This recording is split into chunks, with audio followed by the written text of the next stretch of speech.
Hey hi మీను. Sorry మీను. ఇవాళ మీ బాబు బర్త్‌డేకి నేను రాలేను. చాలా హెడేక్‌గా ఉంది. ఒక రకంగా ఉంది తెలుసా? అస్సలు బాలేదు. నేను రాలేనురా. ఏంటి? మా బాబుని కూడా పంపలేను. ఇవాళ డ్రైవర్ రాలేదు. సారీరా. నా బర్త్‌డే విషెస్ మీ బాబుకి చెప్పు. సరేనా? మళ్ళీ కలుద్దాం. అయ్యో ప్రియా, నీకు హెడేక్‌గా ఉందా? టీ తీసుకురానా?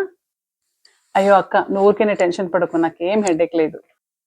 అదేంటే ఇప్పుడే మిన్నుతో హెడేక్‌గా ఉందని చెప్పావు? ఓ అదా! లాస్ట్ మంత్ ప్రేమ్ బర్త్‌డేకి మినుని పిలిచానక్క. వస్తానని రాలేదు. 1 వీక్ నుంచి వస్తాను అని అంది. ఒకరోజు ముందు నేను రాలేను, నాకు అర్జెంట్‌గా వర్క్ వచ్చింది, సారీ ప్రియా అని చెప్పింది. అందుకే నేను కూడా వెళ్ళలేదు. నా బాబు బర్త్‌డేకి రాలేదు కదా! తన బాబు బర్త్‌డేకి నేనెందుకు వెళ్ళాలి? అందుకే నేను వెళ్ళట్లేదు, ప్రేమను కూడా పంపట్లేదు. ఏంటి ప్రియా, అలా చేయడం తప్పు కదా! పోనీ ప్రేమ్‌నైనా బర్త్‌డే పార్టీకి పంపు. మీను వాళ్ళ బాబు ప్రేమ్‌కి మంచి ఫ్రెండ్ కదా! ఏమీ అవసరం లేదక్క. నేను ప్రేమ్‌కి చెప్పాను. మనం ఏమి బర్త్‌డే పార్టీకి వెళ్ళట్లేదు అని. నీ ఫ్రెండ్ నీ బర్త్‌డే పార్టీకి వచ్చాడా?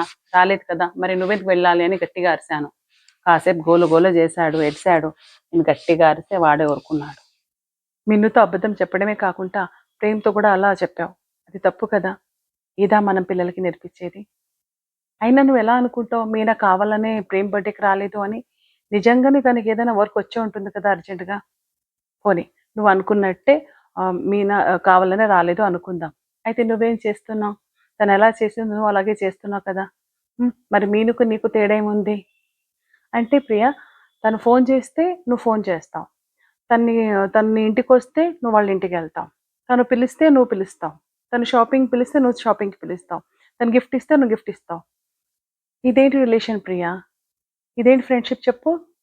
ఎదురువాళ్ళు తప్పు చేశారని తెలిసి కూడా వాళ్ళలాగా నేను నడుచుకుంటే వాళ్ళకి, మనకి తేడేముంటుంది? హ్మ్. సరే, మీను రాలేదు.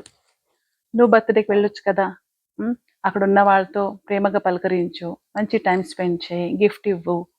మీనుకి నీ పట్ల ఇంకా రెస్పెక్ట్ పెరుగుతుంది. ఎదురు వాళ్ళ ప్రవర్తన బట్టి మనం మారొద్దు ప్రియ.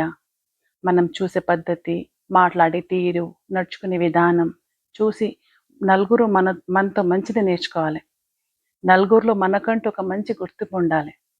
ఇంకా పిల్లలు పేరెంట్స్‌ని చూసి ఏదైనా నేర్చుకుంటారు. పిల్లల మనసు పాల లాంటిది. వాళ్ళ మనసు మీద మనం ఏది రాస్తే అదే ఉండిపోతుంది. పిల్లలకి ఫ్రెండ్స్ అంటే చాలా ఎఫెక్షన్ ఉంటుంది. వాళ్ళ బాండ్ మనం స్ట్రాంగ్ చేయాలే కానీ ఇలా అంతా చెప్పొద్దు. సారీ అక్క. మీతో నేను అలా మాట్లాడడం తప్పు. ప్రేమ్ మీద కూడా అలా అరవడం, వాడికలా చెప్పడం చాలా రాంగ్. సారీ చెప్తే సరిపోదు. నువ్వు ప్రేమ్‌ని తీసుకొని బర్త్‌డేకి వెళ్ళు. సరే అక్క. నేను ప్రేమ్ బర్త్‌డేకి వెళ్తాము. మీనుకి సర్ప్రైజ్ ఇస్తాను. సరేనా? హాయ్ అండి. వీడియో క్లారిటీ బాలేదు. నన్ను క్షమించండి. ఇదంతా నా కొత్త. మెల్లగా నేర్చుకుంటున్నాను. ఈ వీడియో కంటెంట్ మీకు నచ్చినట్లయితే విశ్వప్రియ ఛానల్‌కి సబ్స్క్రైబ్ చేయండి, లైక్ చేయండి, కామెంట్ చేయండి. బెల్ ఐకాన్ ప్రెస్ చేయడం మర్చిపోకండి. మళ్ళీ వచ్చే వీడియోలో మీ ముందుంటాను. అంతవరకు సెలవు.